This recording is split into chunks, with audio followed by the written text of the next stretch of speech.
am Mariah. I want to say welcome to our 15th annual Roots of Prevention Awards. I'm so happy to be here with you all again. This is one of my favorite things that we do. I'm the director of the Burlington Partnership for a Healthy Community. We're a coalition that works on substance misuse prevention strategies here in Burlington. I hope you got some food. I hope you participated in our collaborative art project. If you didn't get a chance to meet Reagan and Magnolia over there, there'll be another chance. We'll take a break in a little bit, and you can get up and participate in that. But do feel free to get up and take care of yourself, do what you need to do throughout the event. We were able to get, I hope at this point, the gender-neutral bathrooms open on the 3rd floor if that's where you prefer to go, and then there's also gendered bathrooms downstairs on the 1st floor, and the easiest way to get to them is to take the elevator right there outside the left of the main doors there. So I wanted to take a minute to set the intention for tonight before we get started. There's so much, I think, at least for me, that's overwhelming and scary happening in the US and the world right now. And half of the time I feel like I want to get out and fight everyone and everything. And half of the time I want to stay home and curl up and ignore it all. But one of my favorite authors, researcher Brene Brown, says that people are hard to hate close up, so move in. For the people in power that right now that are spreading hate and cutting resources to get what they want, they need us to curl up and ignore them and to go numb to it all. So tonight I was really excited that we had this type of an event to come out to, because tonight's about recognizing people who are continuing to show up in this community every day, and looking at them and on how they're providing resources and compassion and leadership for some of the most vulnerable and deserving people in our community gives me strength to keep going and do the same. I hope you can use, as I know I will, all the stories you hear tonight about our amazing awardees doing good work here to fuel your own efforts and your own energy to show up in all the ways that the world needs right now. I've been lucky to lead the Burlington Partnership for Healthy Communities work for about 18 years now. The last few of those have been especially challenging for a lot of our families in the area, and my own is no exception. There are many that don't have a safety net like I do, and we have a lot of work to do as a community to create a safe space to fall and a sturdier foundation so that the ground is not so uneven and more people can keep their balance. But tonight, let's use this space to celebrate what we have done and where we are. And what we can accomplish when people show up. Marcus Alosi, Sal Millichamp, Dr. Heather Link, Libby McDonald, Jitan Kadka, and Barbara Shaw Dorso are some of those people that are showing up. It usually really helps my troubled heart to read all the nominations that we have and we receive each year. This year especially, reading those real examples of the human capacity to be generous and creative and unrelenting in their support of others lifted me up. So I hope that it does the same for all of you, and I am so grateful to all of you who are here tonight and that we get the chance to recognize you for what you're doing in Burlington and beyond. I'm sure it's outside of our community as well. I'm going to invite two of our board members to come up, Megan Peak and Sam Donnelly. I'm going to guide us through the program tonight, but just so that you don't have to listen to me the whole time saying all the things, they're going to share a few words about why they're on the board and they are involved with the Burlington Partnership. We're a coalition, which means that we need diverse partnerships and individuals involved to be effective in our work. So our longtime board chair, Megan Peak, and our new board member, Sam Donnelly, will share why they got involved, and later we'll talk about other ways you can get involved if you're interested. Thank you guys so much.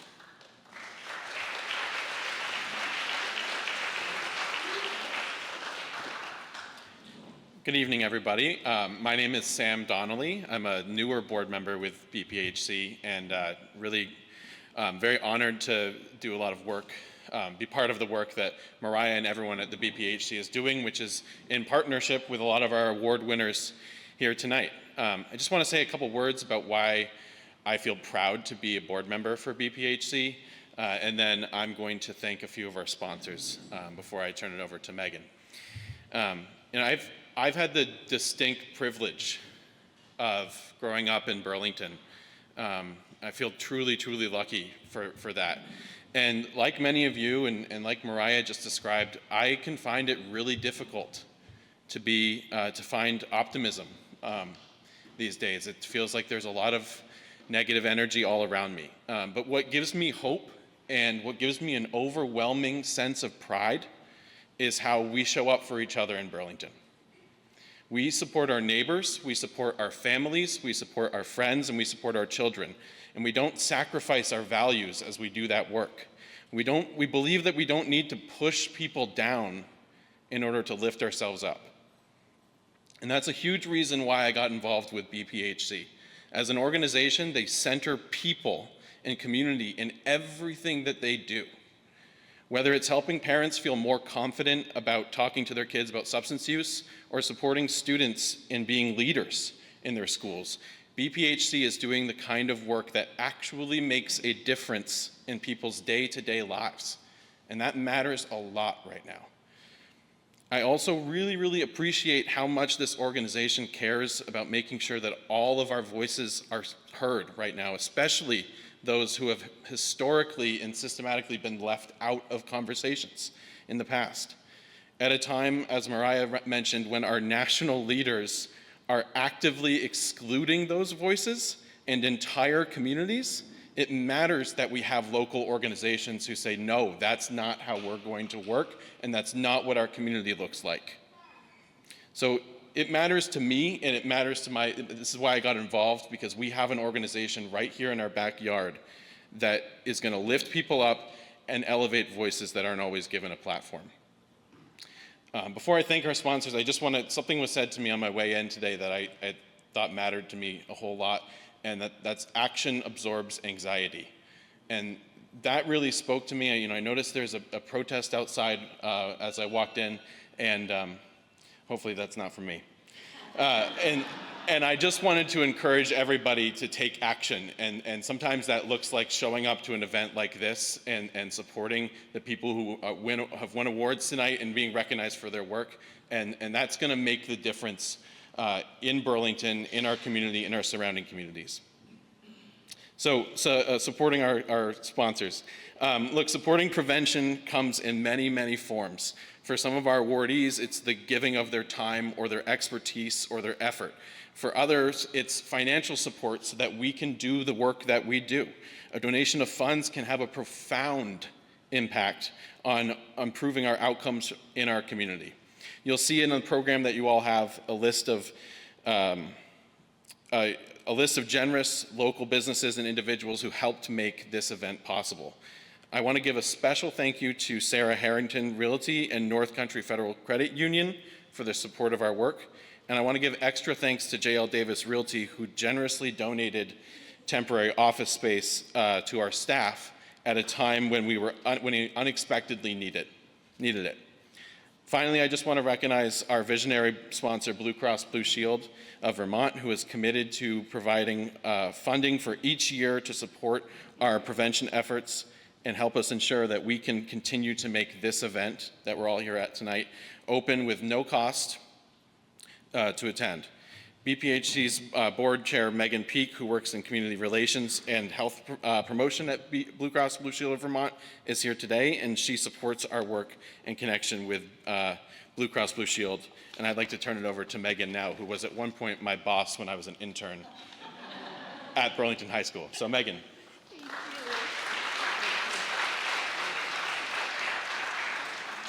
So it's a real sign of how old you are and how long you've been doing the same work when someone came to you and was an intern in high school and is now a fully fledged member of the community, adult, married, working. It's just really amazing. So both Mariah and Sam have said so many things that I agree with, and I'm sort of culling my notes here. But Mariah asked that I share, so my name's Megan Peak, by the way. I guess you introduced me, so I don't have to say that. Mariah asked that I share something, and I think the thing that kept coming to me over the past week thinking about it is optimism, interestingly enough, Sam. I didn't know you were going to mention it, but I've been feeling like I'm sort of this insane optimist sometimes in the face of things, and I feel like I'm drawn to this work because prevention work is a long game. You all are doing work where you don't always see results right away. And so you have to have faith in humans. You have to have faith that you can lift people up, that small interactions, short programs, conversations with individuals can change the course of their lives sometimes, and you can give them hope and you can give them resilience. So I am drawn to that work. It takes optimism to do that work and to keep moving forward. So I'm really proud to be part of this organization and involved with this event again. And just thank you all for being here and for doing the incredible work you do. We'll have a lot more thanks in the program, but you all do this uplifting, fulfilling kind of work that sustains our community, and I am here for it, and I love it, and it sustains me, so I thank you. Is this where the intro is? Oh, okay, thank you. I'm also supposed to introduce the speaker, so I need my cheat sheet for that. Rachel Lawler. I don't know where you are. There you are. Okay. Rachel Lawler is a Vermonter with 12 years of continuous sobriety from alcohol and drugs and uses her experience as a person in recovery to support individuals re-entering our community after long periods of incarceration to gain skills and support to be successful. We are so grateful to have Rachel here and to share her story and help us reflect on what it means to create a healthy community for everyone. So thank you, Rachel. Honored to have you here.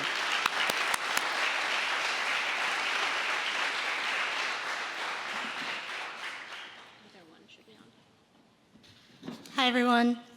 Can you all hear me? Can you see me? I'm a little short. So yeah, my name's Rachel. I grew up in Connecticut, and I had a pretty good upbringing from the outside. I grew up in a middle-class house, but behind closed doors in suburbia, there was a lot of untreated mental illness and alcoholism in my home. And as an only child, I wasn't taught a lot of skills around, processing my emotions, communicating my frustrations, a lot of those things that, as a parent, I now try to pass on to my child. But, I mention those things not to put blame on anyone or anything for the choices that I made as an adult, but to give some context, especially tonight from a lens of prevention. As it was said, I moved up here in 2003. I went to college at St. Mike's for a little while. During that time, I quickly found my way to alcohol and cannabis. So I'm physically allergic to alcohol, as some other Asian folks are. My body doesn't produce an enzyme to metabolize alcohol correctly, so it's essentially just a toxin sitting in my body. But I was still drinking a lot, showing up to class, my 8:30 religion class in the morning, with alcohol in my coffee cup. And when I was 20, I had my wisdom teeth removed and was prescribed narcotics as part of that procedure. And the process had already started in my brain, I think, when I look back, with the alcohol and the marijuana. But as soon as I put those drugs into my body, the narcotics, just a switch flipped in me. And the loneliness, the insecurities, the sadness that were so pervasive in me as a child, they all just immediately went away. And it was true love, and it was incredible, and I became a full-fledged, IV drug user within a very short period of time. I overdosed a number of times, and this was back when, Narcan wasn't floating around on the streets like it is now, thankfully. But it was in and out of rehab, psych hospitals, and really living a life that I hated, but that I could not pull myself away from. My sobriety date is May 4th, 2012. It's 13 years now, but when I sent it to you, it was 12 years. Thank you. And, that day, nothing special happened to me. Nothing earth-shattering was told to me. I made a decision that day, probably for the 500th time, in my addiction career, to not pick up. And for some reason, it stuck that day. I now work with individuals who, have caused a lot of harm in the community. People who have harmed children, people who have taken lives, and the majority of folks who do get incarcerated eventually get out. So I work with them to learn how to live differently so that they can work through their pain and no longer cause harm to themselves and to others, ideally. And that's truly a gift and a blessing to be able to take some of the things that I've been through and the strength that I've learned I had inside of me and try to teach that to others, that they have that as well. And the one thing that I've learned in that job and my previous job where I was embedded with 9 of the police departments in Chittenden County, going out with them to all sorts of adventures, is that unless we as a community, really work together to prevent trauma and to intervene when trauma happens, there will be generations and generations of hurt that we see. And I'm not going to end on that because that's a really sad note. How am I doing for time? Okay. Yeah, so I'm not a policy person. My brain is not set up for that. There are people who are much smarter and more analytical than I am.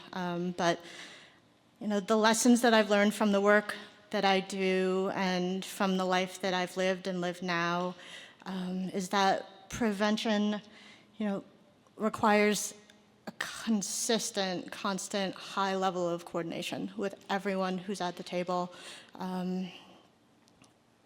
Working with the police departments, I found that, we often will show up together, with different trainings and different ways of approaching things and seeing things. But at the end of the day, we share a lot of the same goals, and that's for our community to be safe and to be well.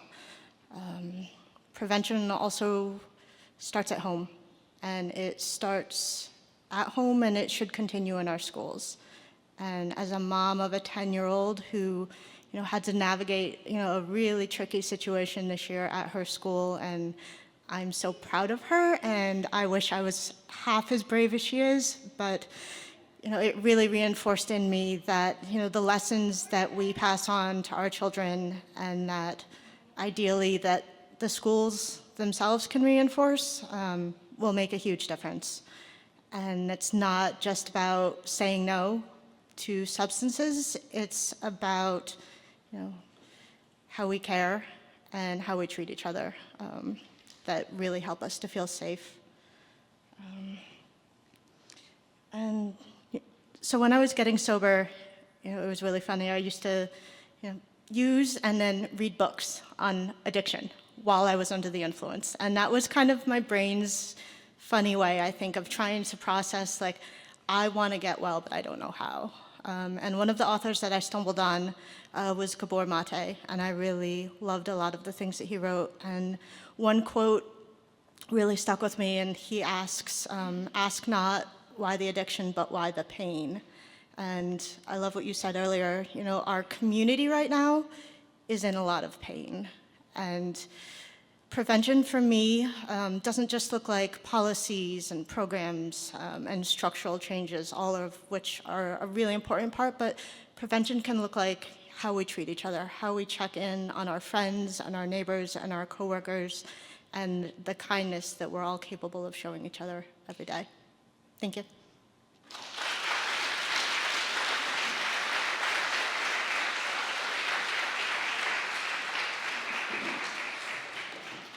Thank you so much, Rachel, for telling your story and sharing that with all of us. One of the reasons, the last 2 years, we've asked someone in recovery to come and talk a little bit about substance use recovery, because I think there's a really close connection to creating a community that supports people who are trying to maintain their sobriety as well as prevent substance use. A lot of the things that we need in the community to do those things are the same things. So our work is in trying to prevent the onset of a substance use disorder, trying to keep young people from developing an addiction. But a lot of the things that help do that for young people are the same things that help when you're trying to stay clean after you've already developed a substance use addiction. So making healthy choices easy choices in the community, making it so that there's not alcohol and tobacco and cannabis promoted everywhere that young people walk or people in recovery are walking in the community. So there's lots of things we can do to build an environment that supports health. And I think there's a match between folks that are doing work in lots of different areas and our work in prevention. So I appreciate you taking the time to share some of that and helping us make some of those connections. We're going to take a short little, probably a 10-minute break before we jump into doing some awards, and you get a chance to stretch a little bit. I want to say a few things, though, before you get up and start running away. Don't forget to be part of the art project. So we're trying to get everyone who's here tonight to participate over there with Reagan and Magnolia, who are two local artists that have put together this project for us. And we're hoping that everyone here will participate so that this really truly can be something that comes out of this event from the people that were here tonight. And we'll try to have this kind of showcased around the community. And then we're also doing a fundraiser in the back. It looks like, oh, we are doing well. Mike back in the back waving to you over there is also on our board, a new board member. Thank you so much, Mike, for being at the table. So if you pay $25, you get to pick a gift card from the tree. And there's gift cards that range anywhere from $25 to, I think our highest was $75, $80. So it'll be a mystery what you get, but they make great gifts, and they're all local stuff in this surrounding area, I would say.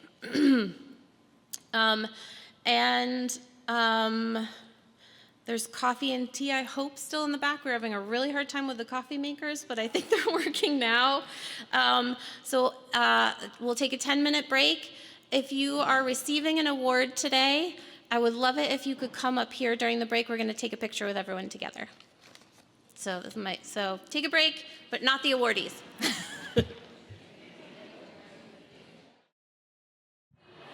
Okay, we're gonna get going.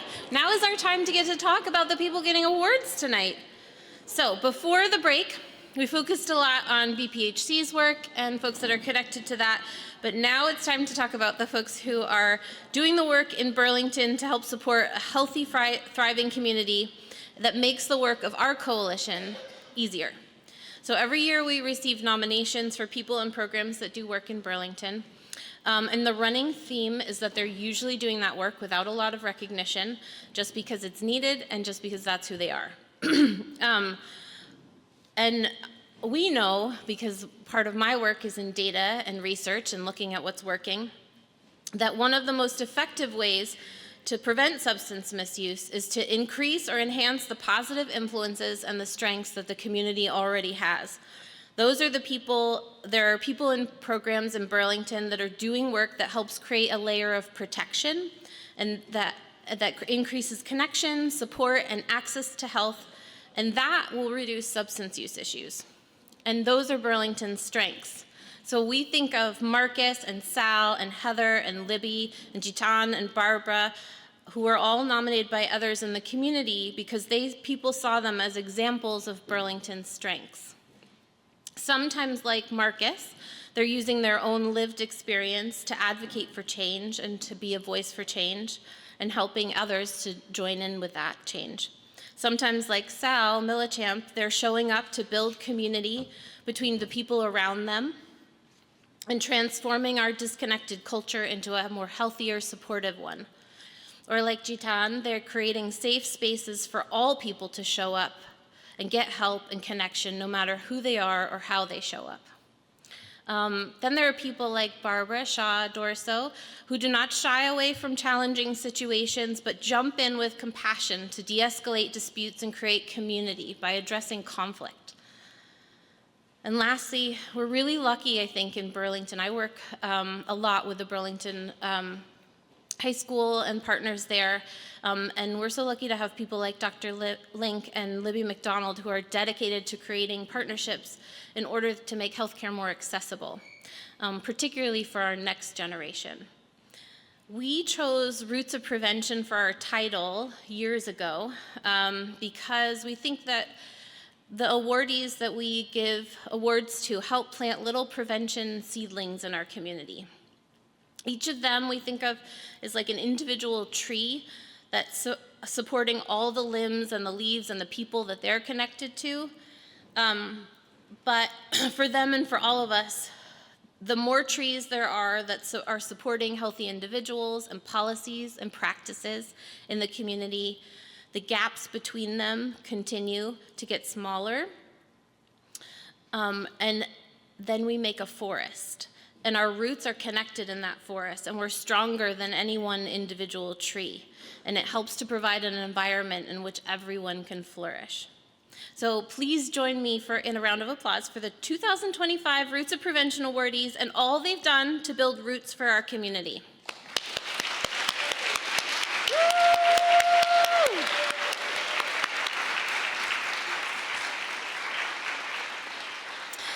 So first we're going to start with one of our outstanding individual awards.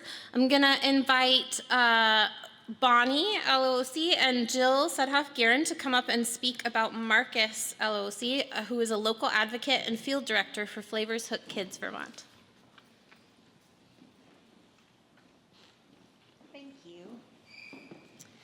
Good evening, everyone. I'm Bonnie Eloise. I'm Marcus's mom, and I'm joined with Jill, his dad, Mark, and his uncle, David, and we're all very honored to be here. And similar to what Megan was saying about Sam earlier, I really, it's pretty surreal being here, kind of introducing my grown young adult son. I've been watching him obviously from a very young age, but you know, he's really impacted a lot of people around him in every community he immerses himself in, whether that was, you know, GEMS, Georgia Elementary Middle School, or high school in South Burlington, UVM, and you know, these, you know, this prevention community where he's made amazing connections and obviously a huge difference. So I'm very honored to be here, and I'm really, really proud of you. And thank you all for being here and all of the work that everybody has done. And this is Jill.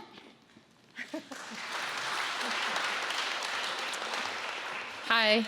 So my name is Jill Sudhoff-Guerin, and I spend most of my time in the State House in Montpelier doing prevention policy work. And I had the pleasure of meeting Marcus last year when we were working on the bill to end the sale of flavored tobacco.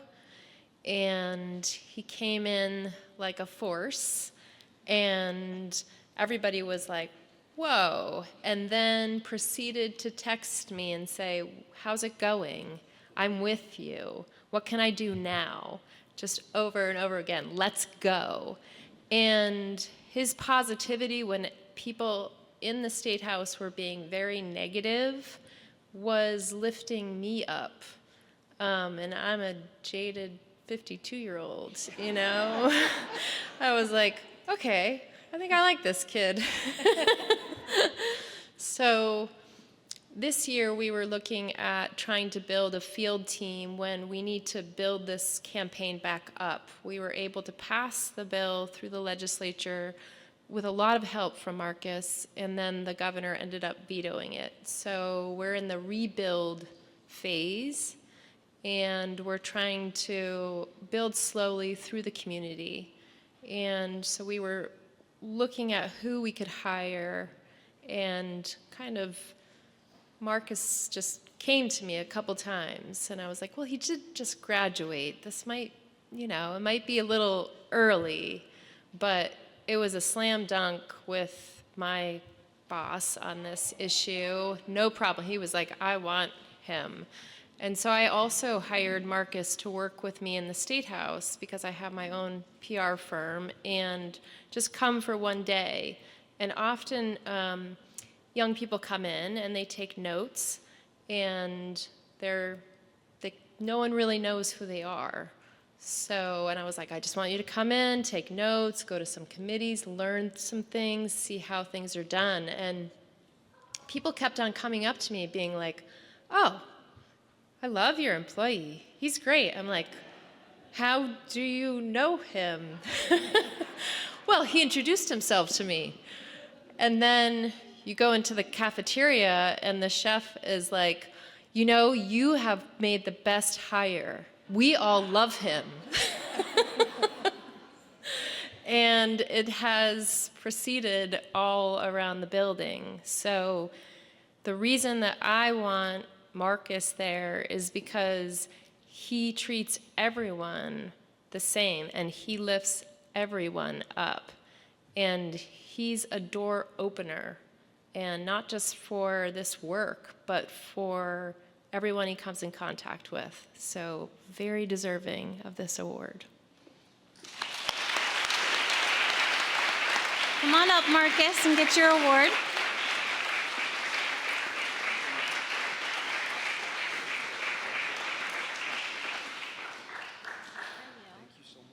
And I know Marcus wants to say a few words, but before you do, I also know Marcus. So Marcus has made his way in the community very quickly in the prevention world.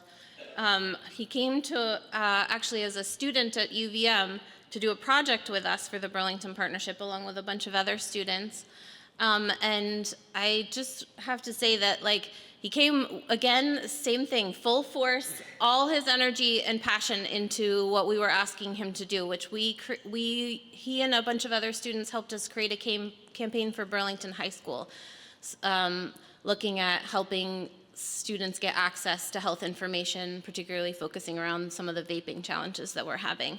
And Marcus told his own personal story of struggling with those issues, as well as he's just shown up for all the things. He showed up to volunteer in the high school even after the project was done.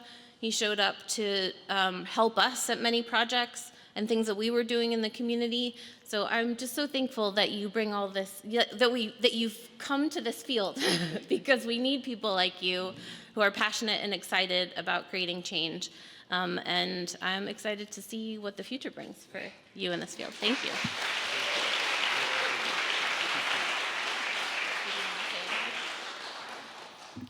Just like my mother, I'm going to start this with good evening, everyone. And you're right. Can I push this up a little bit? You can do what you want. Yep. Yeah, that's a little better. It's an honor and an absolute privilege even to be considered for this award, let alone to be chosen for the award with the group that I started my prevention efforts with. I'll never forget those capstone Burlington Partnership for a Healthy Community meetings. Evan, Mariah, Bianca, who couldn't be here tonight, Heather. I can't thank you enough for all the support that you've shown me and all the guidance you've provided as I've stepped into this new role. Thank you to my supervisor, Jill, who bet on me and believed in me to step into this new role.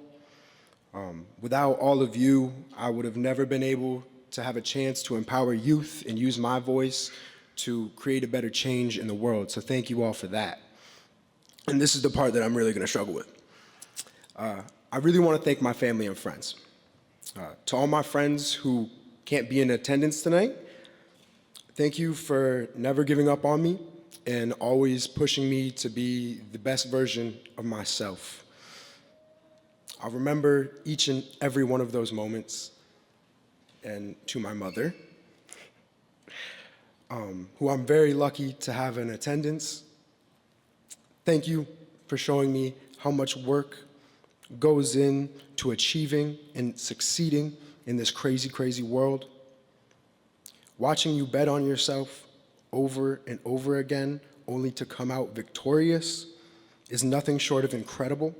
and you deserve to be relentlessly recognized for that. To my father, you'll always be my #1 role model, my biggest supporter. Thank you for teaching me what it means to make choices for myself and never lose sight of me. You've always taught me that if I want to go get something, I got to give it my all. To my uncle, thank you for always pushing me to be better. Thank you for whenever I have one success, you always telling me it's just a stepping stone for the next. That's ingrained in me because of you. And I will always strive to be better. A quote from my uncle, "It's been the best experience ever, so far." Of the utmost importance, I want to use this platform to call attention to atrocities that are occurring right at this moment across our world. We have an extreme privilege to gather here tonight and celebrate each other. We should cherish that moment and recognize the privilege that we have. I encourage you all to make another donation to Burlington Partnership for a Healthy Community and to not overthink things. Give a helping hand to the people who need it most right now, because people need it. And I'm just going to leave it with one of the more famous quotes in the world, I think, and that's, "I alone cannot change the world, but I can cast a stone across the water that can create many ripples." It was Mother Teresa that said that. Thank you, everyone, for coming tonight, and let's celebrate.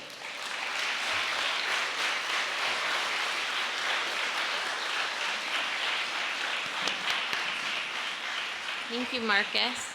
As a couple of us said, Marcus is an overachiever. So if you are getting an award tonight, you do not have to speak. It's up to you if you would like to. You can say something. You can also accept your award. Either way is fine. Do what's comfortable for you. Marcus has no trouble being at a microphone, so he's fine.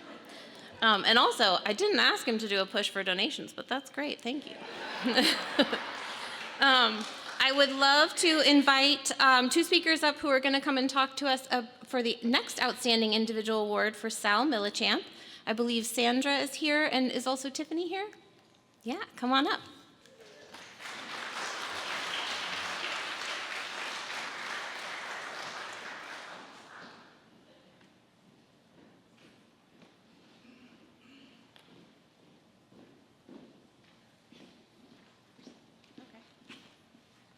Hello, everyone. So I had to write this down so that I don't mumble my words and get so emotional talking about Sal. My name is Sandra Nadi. I live at the same apartment with Sal, who is my friend and confidant. It's a pleasure to give this remark on behalf of Sally Millichamp, who we fondly call Sal. Sal is truly a great woman. She joined the Navy after high school, was stationed in California, then in Japan, where she taught the Japanese and Vietnamese people to speak English. She worked at Chicago with people with disabilities who had severe behavioral challenges, then at a state mental hospital in Springfield, Illinois. Sal is remarkable when working with people.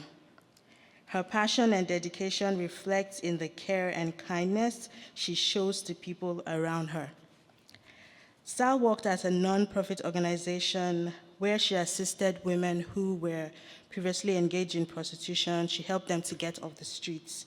She also worked at a women's prison, assisting them to get housing after leaving jail. She also worked with the federal government on addiction and mental health issues. I'm laying this history to tell you about how great this woman is. So bear with me. Sal moved to Vermont with her darling husband, Bernie, and worked with community health, helping support people who had just come out of homelessness. She was a Ward 4 clerk and currently teaches swimming lessons to 3 to 5-year-olds at the YMCA. I met Sal for the first time during the Champlain Housing Trust members meeting. My son was running around the live band as they played their instruments. We got talking, exchanged contacts, and have remained friends since then. In 2020, when the pandemic hit, Sal's compassion and love for humanity shined through, despite the seclusion and uncertainty. Even with a mask on, Sal made sure she organized community events to bring people closer. It's because of Sal that I know how to paint today. I took up acrylic painting because Sal told me, you can do it. Painting has now become a self-care routine that keeps me centered. Thank you, Sal. Sal has always been there for us in the community, in the neighborhood, providing resources, providing links to family-oriented events, free food, organizing ping pong games, and book reading events for our children in the neighborhood. My first vote as a Burlington resident was because of Sal and Bernie. When I had very tough times, Sal was always there for me. I enjoy my friendship with Sal, and so do many of you seated here who have a connection with her. Dear Sal, as you receive this award, please know that you are loved, you are cherished, you are a very valuable member of our community. We appreciate you and celebrate the good gifts you have shared with us. Congratulations, Sal. We love you.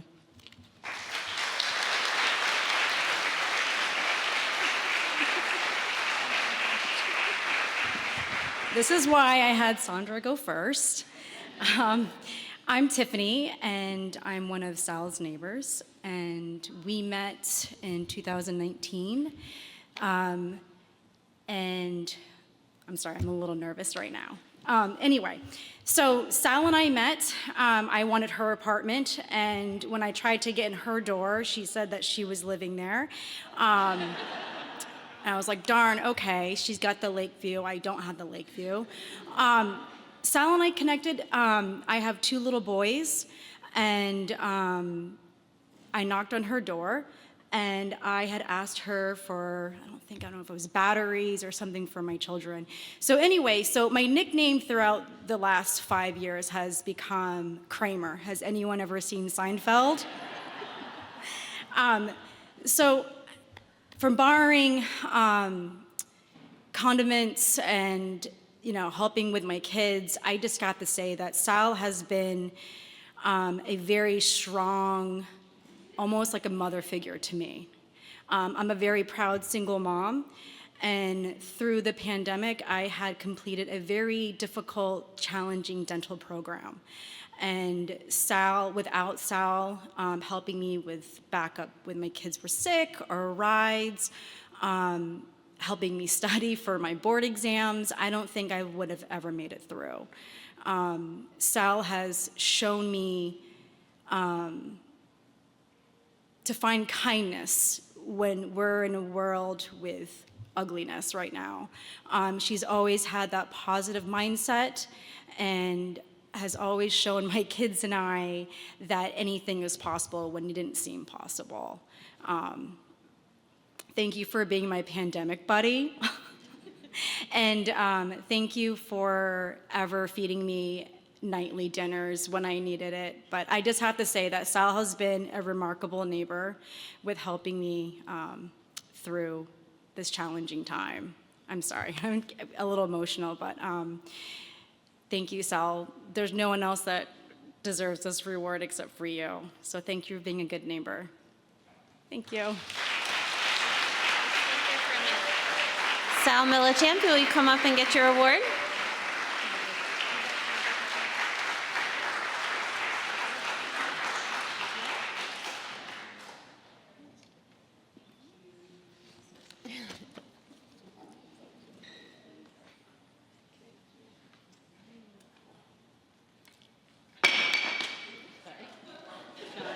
They're not connected.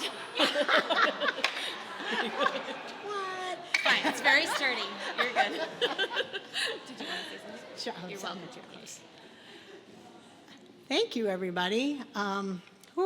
That was really touching, and I just feel like I've looked for a long time. My husband and I have traveled many places, and living here feels like this is what I was looking for. This is where I'm supposed to be. The connections that I have with the people here and others, I'm so grateful for all the people. And when I moved to Vermont, I was amazed. In fact, my friend Sarah and Rodney told us we didn't know where we were going to live. We were kind of homeless, and they said, come and live in our house. And I'm like, they don't really mean that, and they did, and we did. And it was like everything. You'd meet somebody, ask for directions, and they'd want to take me to coffee, and you're like, wow, I like this place. And I am so grateful for all of you coming to support me and being there, and I just love it, and thank you for the award. Thank you.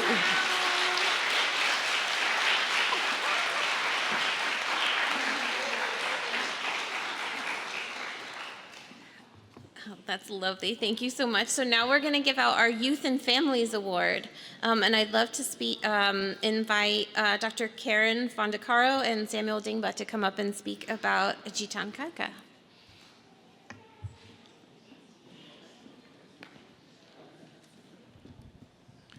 Hello, everyone. My name is Samuel Dingba. I work at AAV. I am Jitan colleague, friend. I was a best friend. So I nominated Jitan because I'll tell a little bit of story.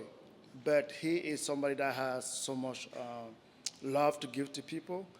I was coming to the office in the middle of the day, and I saw one gentleman sitting in the hallway. He was very intoxicated. He was drunk, and Jitan, not only that he was there to support the client, but also provide a room for that client. So he provided a couch so he can sleep before going home. And that didn't happen. He provided a couch so he can sleep, and he provided also some clothes so he can change, and then he drove him home. And then at that point, I was like, he teaching me so much about love, how to be compassionate about people that are struggling, not judging them ever. And he never stopped doing that. So that's why I nominate Jitan. And you deserve all the best, and keep going forward, and I'm very proud of you.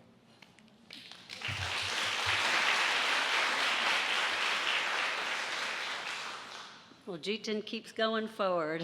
My name is Karen Fondacaro. I'm a psychologist, and I started a program called Connecting Cultures, which is where I met Jitan.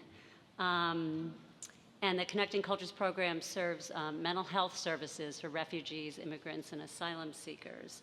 And we have worked together for over 5 years now. And being a professor emeritus, I wrote a little bit of a dissertation on Jitan's life. So, Jitan, it is with deep honor and admiration, true admiration, that I am excited that you're the recipient of this Youth and Families Award, a very fitting award. Jitan's journey is truly remarkable. He's a former refugee born in Bhutan, and he arrived in Vermont just over 15 years ago. Since then, through incredible resilience, compassion, and sheer determination, he has become one of the most inspiring and impactful individuals in our community. And I'm sure we're going to see even more from Jitan as time goes on. Jitan has worn so many hats already.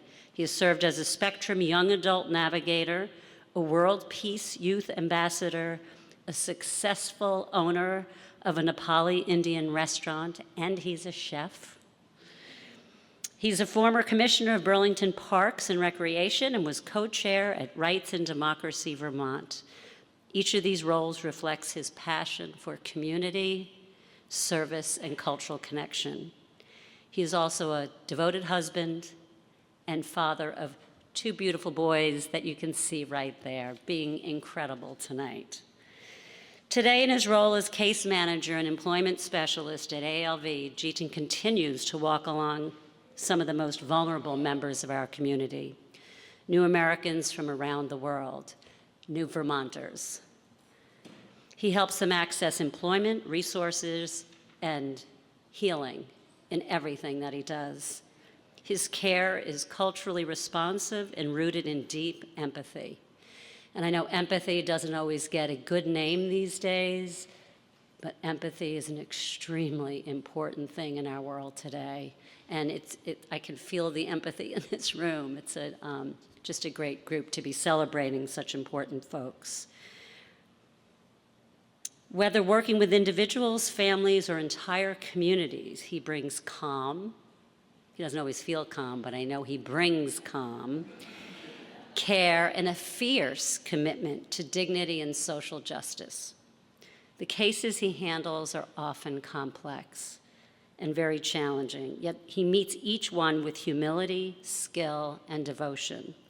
And I have to give him a shout out because he's recently finished his associate's degree and is going to be starting a bachelor degree program at Vermont State University. Beyond his employment expertise, Jeetan has also been a driving force behind community outreach for substance use. He has co-developed and interpreted for educational events, translated very complex health information, and presented in ways that destigmatize the problem. Feedback from the community members, and community members that are really just learning about substance use and some of the harms feel that they're not being stigmatized, feel empowered, is what we hear from folks in the community when Jeetan has given these presentations. What makes Jeetan truly exceptional, if that wasn't enough, however, is not just his talent or experience, and as his dear brother, best friend, pal, Sam said, it's the heart that he brings to every relationship. And you feel it in the meetings when listening to Jeetan. Every project and every challenge. I've supervised many graduate students in doctoral programs and master's programs, actually for over 40 years now, which is a little scary as I say it, but I can say without hesitation that Jeetan's work is of the highest caliber. And personally, I have learned so much from you, Jeetan. Please join me in honoring a remarkable human being, someone whose compassion, courage, and leadership are transforming lives in our community every day, truly. It is my great pleasure to honor you for the Youth and Families Award.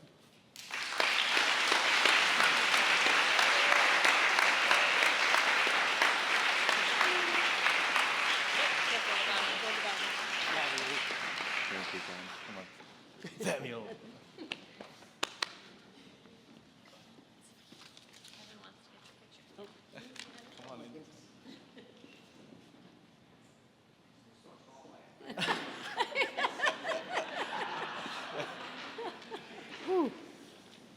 Thank you very much, Karen. My brother Sam, thank you for this recognition. I have prepared something.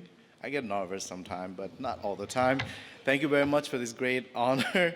This community has given me so much support, encouragement, and sense of belonging, and I truly believe I owe it to all of you to give back in every way I can. This award may have my name in it, but it really belongs to all people who have walked alongside me, inspired me, and believe in the power of not giving up. And I hear that theme going around here. And I think in this line of work, not giving up is the way to go. It takes a lot of not giving up. Working to support young people and strengthening families has just been a task. Has not just been a task for me. It's a calling. Because when we uplift youth and invest in strong, healthy families, we don't just help individuals, we transform entire community, and that belief has guided everything that I do. I'm deeply grateful for this recognition and promise to keep showing up, keep listening, and keep building with you. Together, we can continue to make Burlington and our great state of Vermont a place where every family thrives and young person has a chance to succeed. And thank you for believing in me, and thank you for everything you do to make this community better every day. Thank you.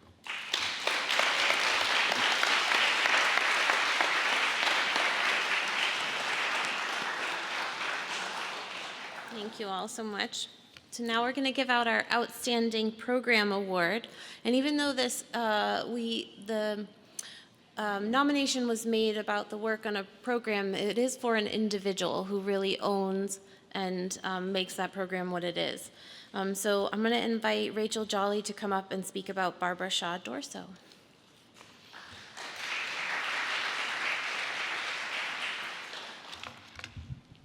Thanks, everyone. My name is Rachel Jolly. I use she, her pronouns, and I have the great privilege of leading the Burlington Community Justice Center, which is part of the City of Burlington's Community and Economic Development Office. And for those who don't know, we use restorative practices and community values to address harm and crime and conflict in our community, both for those who are responsible for it and those who are impacted by it. And I've been there only 8 years, and compared to the person I'm going to be talking about, I'm just a baby. And I feel really lucky to work with Barbara. She's a teacher in many ways.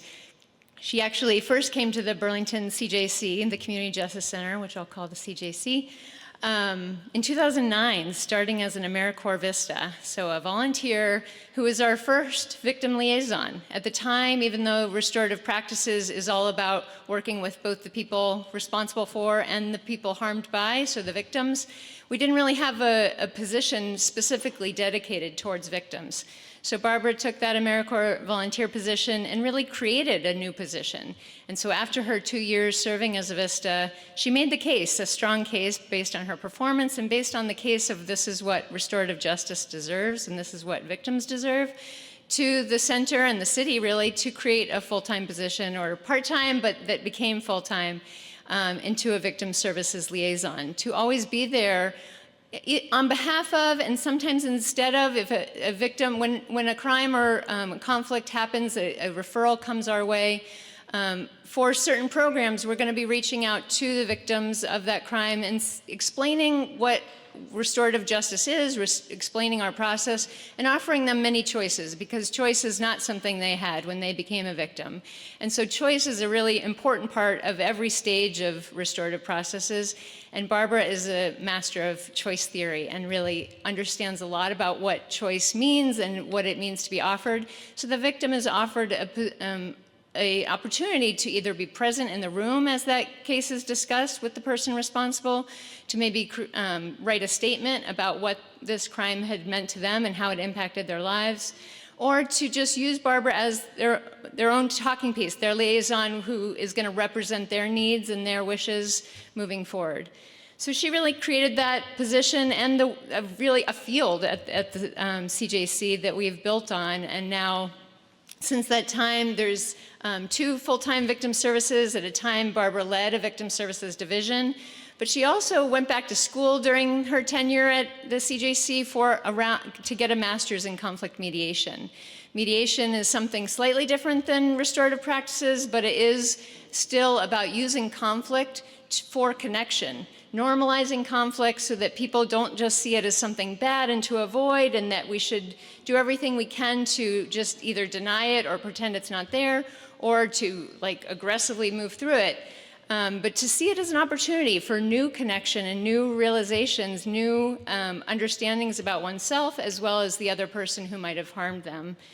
And so she got this degree, continued in her victim work, and when we needed somebody to lead our conflict assistance program, a brand new program, which I'll call CAP for short, we started that in 2022, and so shortly after its launch, we needed somebody to steer the ship and take on that program, and Barbara took the helm, and she was really the perfect person for it. She has been ever since, too. I see it as really the future of the CJC in terms of prevention programs.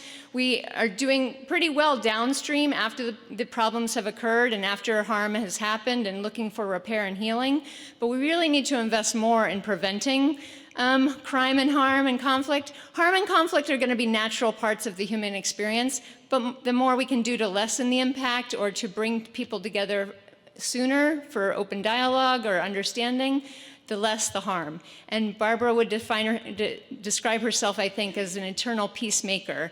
And somebody spoke before about not just a job, but her calling. I really think Barbara, her calling is as a peacemaker. So she has led that conflict assistance program, leads it still. And just a little bit about the program. It's designed to keep neighbor and other types of conflict from escalating, neighbor conflicts and other types of conflicts from getting worse, certainly about de-escalating, but also about skill building. So she offers workshops in partnership with the Essex Community Justice Center throughout the community, and usually they fill up really quickly. I think people are, even though our society talks a lot about conflict and clearly has it exemplified all the time, we're in midst of conflicts all the time, we haven't really embraced it as an opportunity. It's something that we want to openly dive into, and Barbara's skill workshops really do that, and really she does normalize it and make it seem like we're lucky to be learning about conflict and how to repair. And so I think obviously it's less expensive and of course least harmful form of addressing harm. She has in just last year alone, she served almost 200 individuals who are either in mediation type scenarios where Barbara acts as a conflict coach or a mentor as somebody wants just some behind the scenes help in approaching their conflict, or when two parties or more get together to address it together, and as well as the workshops. So I thought I would quote one of her colleagues too when asked about Barbara.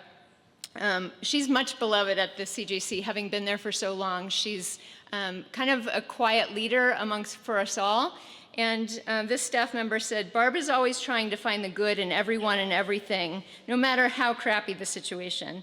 She's never in a bad mood, even if she is upset or frustrated. You wouldn't know it because she is still smiling and spreading joy wherever she goes. She has always been someone you can just talk to and open up to, participants included, and that is a true gift." We submit that Barb and the Conflict Assistance Program are a true gift to our community.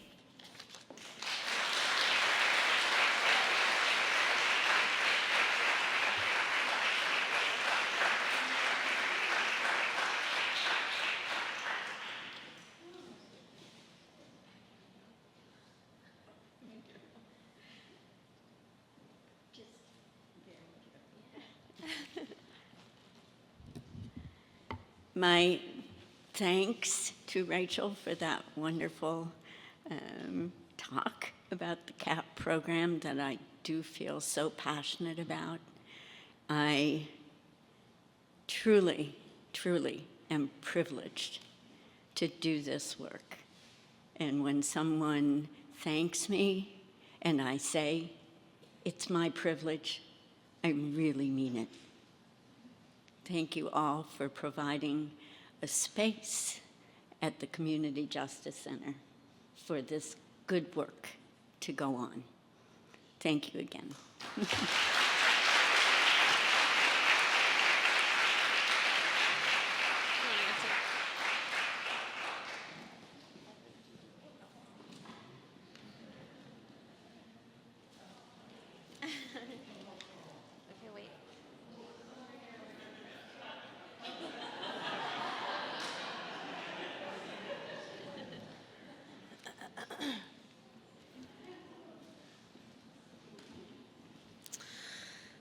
Thank you all. So next we're going to give out our DG Weaver Award, and just to explain what that is a little, the Burlington Partnership is proud to honor a late assistant principal of Burlington High School, DG Weaver. We give this annual award to a person associated with the Burlington schools who, like Mr. Weaver, is a positive role model and who goes above and beyond to support healthy opportunities and activities and health for youth, either as a staff or a volunteer or a partner. I never met DG, but when we started organizing this award celebration 10 years ago, not 10 years ago, we're at 15 years now, community members talked about the dedication he had to supporting kids in their district and about creating healthy opportunities for those kids. So we wanted to continue to honor that, and we're so grateful to his family for allowing us to honor his memory this way. This year's DG Weaver Awards are going to Libby McDonald and Dr. Heather Link for coordinating an innovative school-based health center at BHS. And Heidi Shoemaker and Jessica Valen are going to come and talk about them.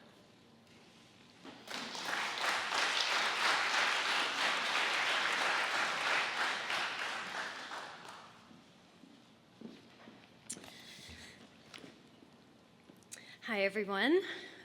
I'm Jess, and along with my colleague Mihaela, who couldn't be here this evening, we staff the Burlington High School Health Office. We're the two nurses at the high school. So, I've been a school nurse for over 10 years at Burlington High School, and through that time, I've had the pleasure of being a part of the school-based health clinic.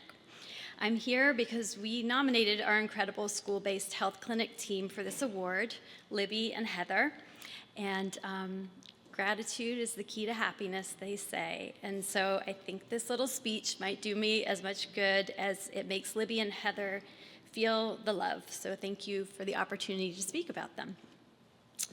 We are grateful for Libby and Heather, and I want others to know what goes on behind the scenes at the school-based health clinic, because it's really good stuff.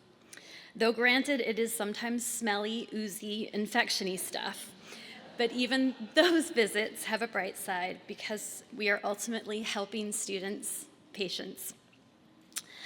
Twice a week during the school year, Libby and Heather spend a morning at downtown BHS, offering primary care visits to our students.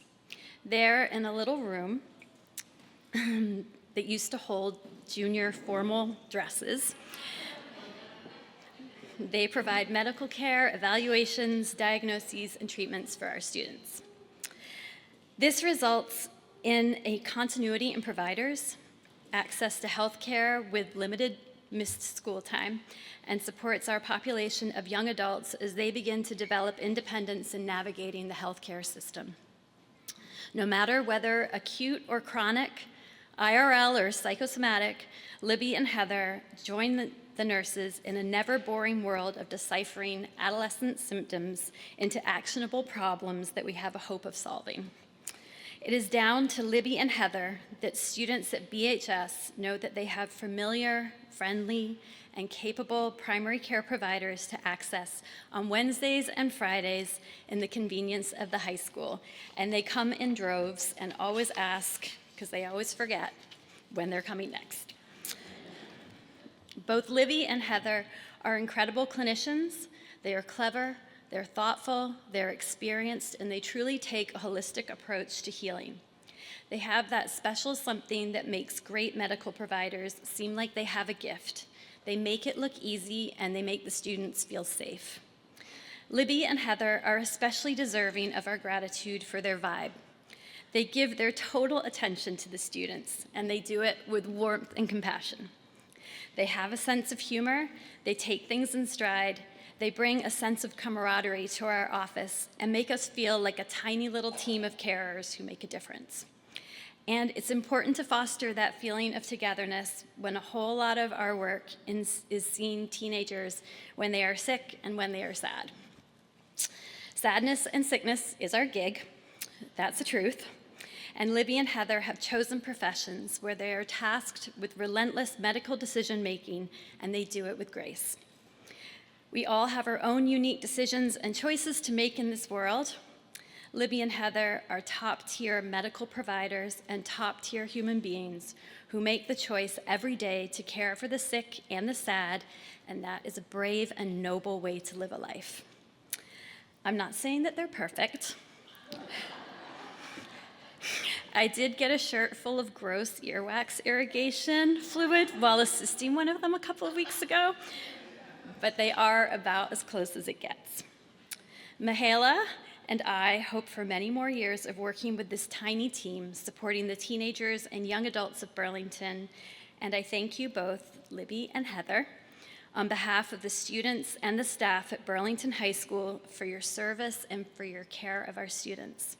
Congratulations on your award. We love that others are getting a little taste of all that you do for the Burlington community.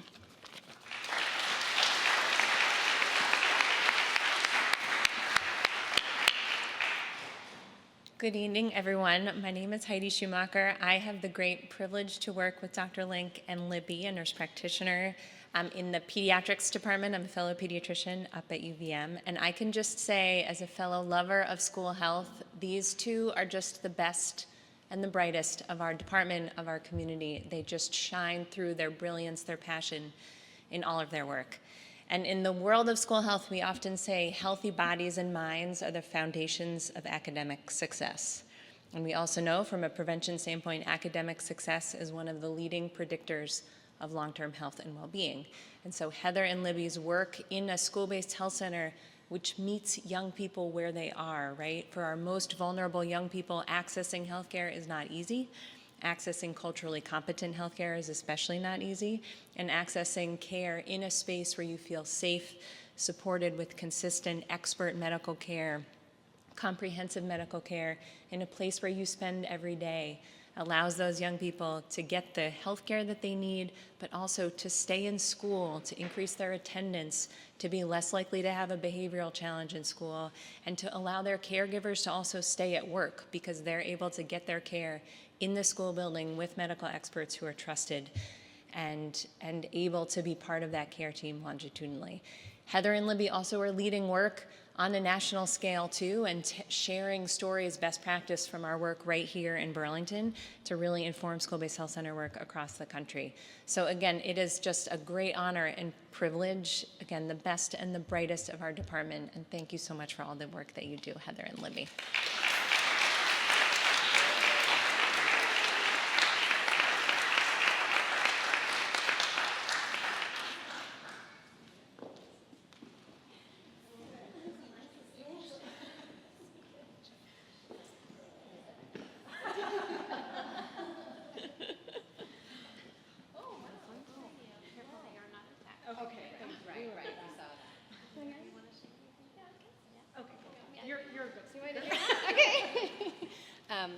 Did you want a picture of us? Of course. Okay. So I see you coming in with the camera. You have to curl your hair before. Oh yeah. Okay.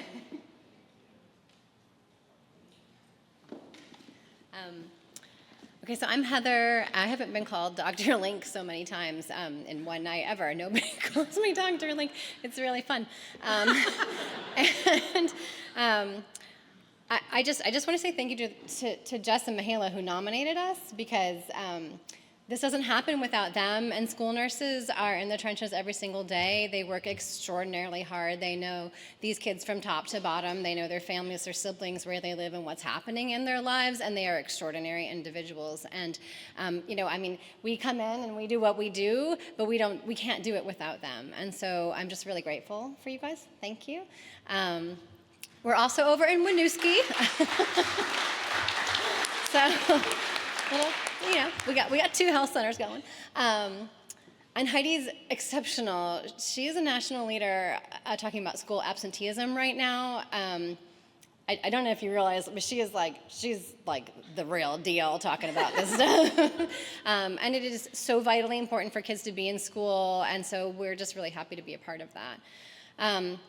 I feel like I'm in really lofty company in this room, and so I just want to say, to everybody that got an award tonight, I think we want to work with you in any way we can, and it's been really amazing too tonight to see faces of names that I've been hearing, places like AALV, Connecting Cultures down at the state legislature, Extraordinary Neighbors, and the Community Justice Program and Restorative Justice. These are words and your programs float around in the language that we speak for helping students and for helping youth. And so I'm really grateful just to see faces now and to know who you are. And I know we've worked together, sometimes you're out there doing things, we're all doing the same things, we don't realize that we're all pulling together. And sometimes the work that we do can get really tiring. And so it's really good to know that we are all in the same boat and pulling really hard to keep moving. And especially what Jitin said, you just got to keep going. It's no other choice. You have to keep going. So, so we're going to keep going. Thank you so much. Thank you.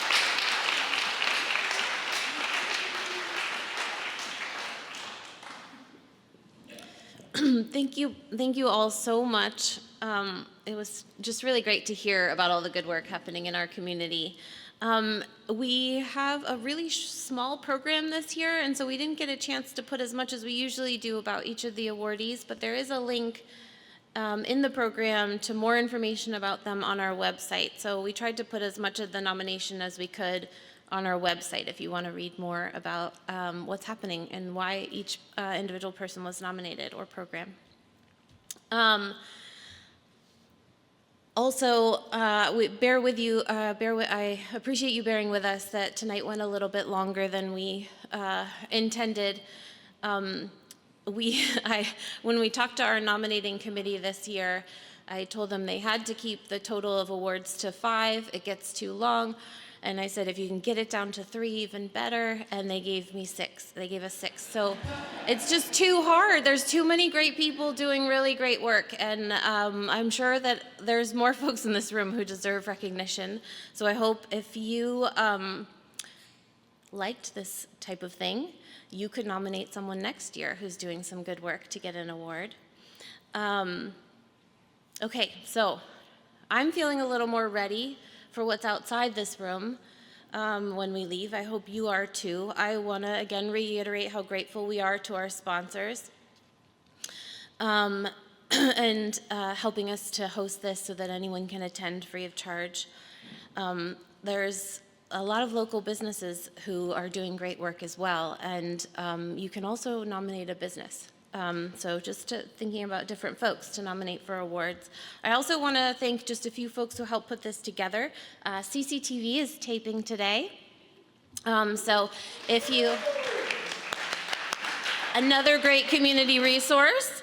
And we'll make sure that we post the link on our social media when it's ready, and send out an email to everyone who registered or all the folks who signed up at the front. So if you have folks who couldn't be here today and you wanted to share the event, there'll be a chance to do that. And thank you to all of the people who helped volunteer to put this together. They're kind of all over the room. They're interspersed now, but we have board members and staff and just folks who are volunteering and students from the high school who are volunteering. So it really does take a community to put an event together, and I really appreciate everyone's time to come out on an evening when you could be doing other things. And it's very hot in this room, and I'm sorry. But you all made it through, and you stayed here inside, even though it's beautiful outside tonight. I appreciate you all. I also want to thank my amazing staff. It's really Bianca, our associate director, who puts most of the details of this together. If you're connected to the event in any way, you probably talked to her at some point. She's out sick, very ill at the moment. I appreciate all of the folks who stepped up to help us out, that she couldn't be here, but she's the one who really put this together. So I'm saying it on camera for the video so that Bianca gets her recognition too. And Evan over here, who's taking pictures of everyone, is another one of our staff